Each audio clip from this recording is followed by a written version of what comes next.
Yes, I'm Sarah, and speaking to you as the chair of the Board of Governors of the HathiTrust. And I hope that you'll find some themes that have been already suggested in different parts of this meeting. I was really thrilled with Rion James' presentation yesterday about digital humanities research, because the HathiTrust is doing some interesting things there. So I'm the University Librarian at the University of North Carolina at Chapel Hill, and this is one of our libraries, the Wilson Library, at the center of the older part of campus, and this is our Special Collections Library. When I come back from this trip, the leaves will be gone off of those trees. So here's a little rundown on some of the things that I'm going to address today. The very beginning of the HathiTrust database was the Googleization of 7 or 8 major library collections. When Google decided to make all the world's knowledge available to everyone for free, they had the idea of digitizing University of Michigan collections, California, Wisconsin, Minnesota, Cornell, Harvard, and so on. And they did digitize a large amount of printed, published, cataloged collections. The Google gave each one of the institutions a sort of copy of their digital content, and the group decided to pull all of that together in one big database. And their original thoughts were that it would be a preservation database, something that would last forever. So the animal that has the best memory is supposed to be the elephant, and they chose Hathi, which is the Hindi name for elephant, as the main focus of the name. Some of these other things are like full of wisdom and secure and trustworthy, maybe legend and literature more about the elephant, but they certainly have been aspirations for HathiTrust. And one thing that's like the elephant is that the HathiTrust database has become really big. So this meeting has been about partnership, and the HathiTrust wouldn't be here today as what it is unless there was significant partnership. Now, after they got the database together, the founders, and these are librarians at the University of Michigan, Indiana, and so on, as I mentioned, the institutions, began to realize that they had something much more than a dark archive. So they wove a mission statement to contribute to the common good by collecting, organizing, preserving, communicating, and sharing the record of human knowledge. With this mission statement, they moved beyond the idea of eternal preservation of a lot of digital content. Some of the goals that they have established and we are pursuing today are continuing to build a comprehensive collection, and comprehensive means, everything. Ensuring preservation, both digital and print, providing advanced tools for discovery and use, observing copyright, developing efficient user services, and addressing bibliographic indeterminacy. 101 members now. There are 6 members from outside the U.S., and excuse my pronunciation, of the Universidad Complutense de Madrid, and then the University of Queensland, and in Canada, McGill University and the Universities of British Columbia, Alberta, and Calgary. And who is eligible? Academic and research institutions worldwide. HathiTrust partnership model is geared towards academic and research libraries with large amounts of digitized book and journal content or substantial print collections. Requirements for partnership include completion of a partnership agreement and the submission of detailed information about library print holdings. So it is a partnership, and costs are shared. Some very clever economists, librarians, and thinkers have come up with a really good cost-sharing model that puts the cost where on the things that the individual library will most likely use. So public domain volumes.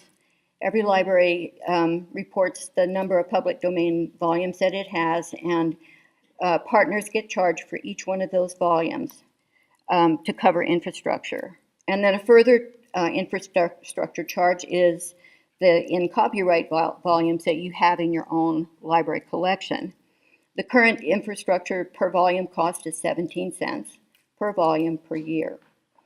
And all partners pay an additional amount above cost to fund new programs and investigations. And that's a multiplier of 1.5. That will change, will most likely change this coming year, and is designed to be scalable so that in a year when less new program money is needed, then the multiplier can come down. Annual income is approximately $2.5 million, with operations costs at 1.7, and we have a programmatic allocation right now of about $900,000 for new projects and endeavors. So I'm going to tell you some more about the collection and some of the access features.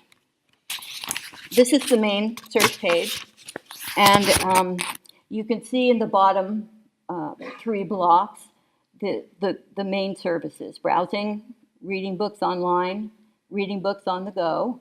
And for members, you can create a collection of books and download the collection with the text. There are lots of interesting ways to use those collections, one just for your own reading enjoyment, but the other one that's emerging is to embed one of those collections that you've made in your content, your course management system, so that the students can have the material right there to look at when they're ready. Here's the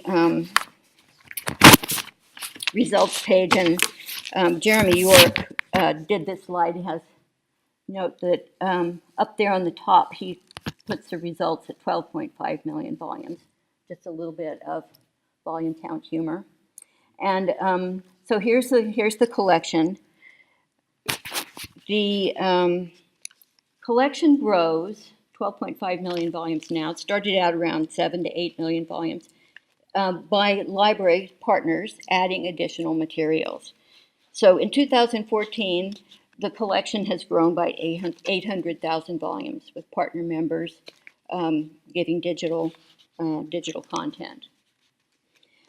Government publications are by and large, but not wholly, U.S. government publications. And this large aggregation of publications is leading us to hope that maybe within HathiTrust we can put together an authenticated collection of government documents to help with print management of government documents. So it's a massive database of holdings, but you note that it's cataloged, printed, and published materials at this time. There's hope in the future that Hathi will be able to branch out beyond that. The records are loaded into DPLA, and I'm going to talk about this a couple of times, about the ability of Hathi to load record references into the local library catalogs. DPLA is, I noticed that on Elliot's, one of his planning diagrams. DPLA is building a large collection of, perhaps there are cataloged volumes, but they have also been willing to accept primary resources such as manuscripts, letters, photographs, and so on. And so the Hathi holdings linked into the records with DPLA makes a really, really rich collection, and it moves us again towards Elliot's vision that maybe DPLA will be kind of at the top of the structure. So it's collective, it's a partnership, work together to achieve all of the major accomplishments that have been done so far. About this slide, the University of Michigan has a database, and we can be very thankful for that. They have a truly mighty library computing and information technology infrastructure, and they have done some very, very powerful and clever programming to make the database what it is. The mirror site is at Indiana University, and metadata management, again, Elliot, have you considered Zephyr from the California Digital Library? And then finally, the HathiTrust Research Center that I'll talk about in a little more detail. Currently, core staffing is at the University of Michigan, 7 FTE on the operational side and 2 on the program side, plus additional subsidized FTE that is not on the budget. Indiana and California are paid for their services. For the California for the Zephyr metadata management system. And the Board of Governors has contributed funding to get the HathiTrust Research Center completely off the ground. The intent is for the central staff to stay lean and promote contributed effort from other institutions. For example, help desk services are provided by about 20 librarians from as many different institutions around the country. These are from partner institutions. It's planned that future services will be recommended and developed by partners as well. So if you are doing a search on the HathiTrust Digital Library and you come to a dead end and would like some help, you can write to feedback@hathitrust.org, and likely the person who is answering your question will be a librarian, not at Michigan or Indiana, but from one of the partners around the country. So here's some more detailed information about the database. Michigan and California are the 2 largest providers, and just to demonstrate that there is room for everyone, you can see UNC-Chapel Hill, 0.14%, that was 17,000 titles. That was a big deal for us to do, and we're more than happy to have them aggregated with all these other distinguished providers.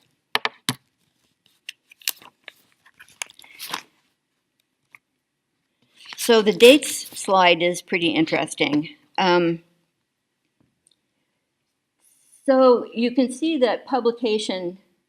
So these are the dates of materials in the database, and a lot of this is reflected in the big digitization projects that Google did at the original institution. So there was a big infusion of publication after 1960 when the space race began. Then all the way through modern times to 2009.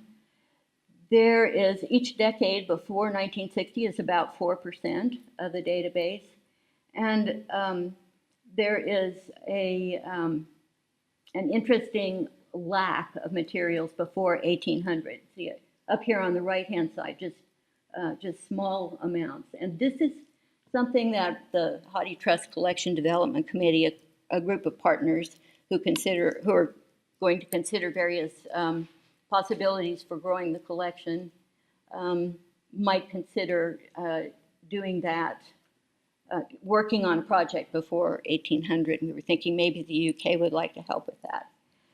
The reason that it's very scant in those years is because Google was digitizing in the main collections. You know, they swept through the stacks and just pulled stuff out as fast as they could and digitized. And special collections material pre-1800 is much less represented in the general stacks, of course. And as the years go by, there's less and less of that material in the digital stacks. So language is interesting as well. Not surprising that English is the big one. The top 10 languages make up 87% of all content. Okay, I'll just tell you right now, you're gonna see an addition error in the next slide. The next 40 languages make up 13 or 12%, however you want to read it, of the holdings. And you can just sit and ponder with interest this slide. I like it that, for some reason, I like it that Greek ancient up there in the top left is to 1453, it's 1%. Then Greek modern from 1453 is 2%. And then at the same time, Sanskrit is 2%. So it's just very interesting to ponder how these things made it into various collections. Copyright distribution. It's exciting to see the public domain database growing at 38% because that is material that everybody can look at, anybody can download. And in copyright material, plus undetermined. This gets back to the bibliographic indeterminacy. Things in there are in that category. Public domain worldwide, 21%. Public domain US, 11%. HathiTrust is sensitive to multiple copyright regimes, and so on. Some of the services now. Well, I told you about how the librarians began to think that moving beyond just preservation was a good idea. And although preservation still is very, very serious, the database is track certified. That is, there has been an audit according to the Trusted Repository Audit Checklist by the Center for Research Libraries. And long-term commitments to digital preservation relate also to hopefully to do some more coherent planning about print retention and where print is located around the country. So there's another natural fit with the kinds of things that Elliot's talking about. Discovery is, again, the application programmers at the University of Michigan have really developed a very authoritative and robust bibliographic search capacity. But there are more interesting things to be done, and hopefully partners will contribute to some of those things. Copyright is a really big deal for the HathiTrust because, you know, there was some lawsuit trouble. And besides that, the librarian builders of the database want to maintain the database with tremendous integrity. And so this, there are levels of availability to view full text information. Full text search across the database, not bringing up the full text of in copyright, are everyone everywhere. And then access to users who have print disabilities is one of our very important services that's really coming into focus right now. The court said that providing access to persons with print disability for people who, in copyright material was acceptable. And what we're working towards now is a system where print disabled people can become authenticated for use of the database and then would be able to use the entire database full text, copyright and in copyright. And then a little bit more later about damaged or missing books, but a library can designate a brittle book or a book that's too damaged to use as a preservation a preservation title, and then people at a given institution on the premises can access that material whether it's in copyright or not. Copyright review is one of the wonderful accomplishments of Hathi to date.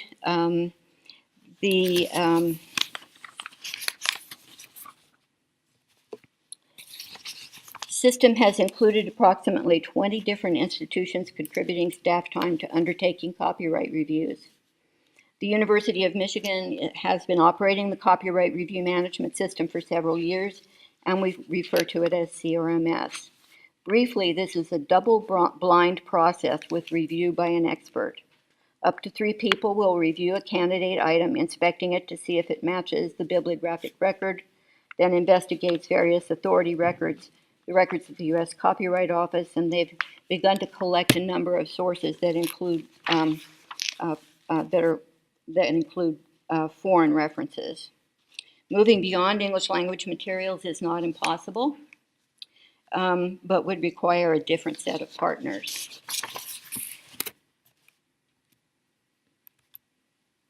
The HathiTrust Research Center is another courts-approved idea that it's acceptable within the laws of the fair use guidelines of the Copyright Act to search in a non-consumptive way the entire database and use the results of those searches for research purposes.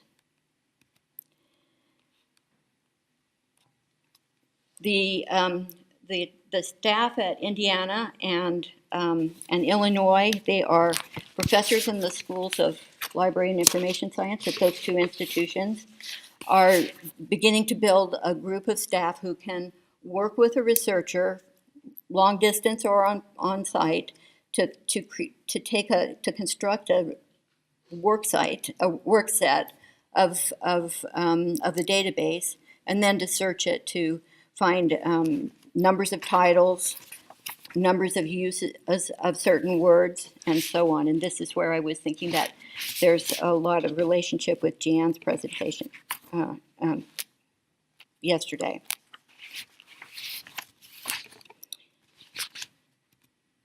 Here's some examples of existing projects. Kevin Page from Oxford University, and that word actually is pronounced elephant. And then an interesting one that's kind of typical, Vernon Burton's The South as Other.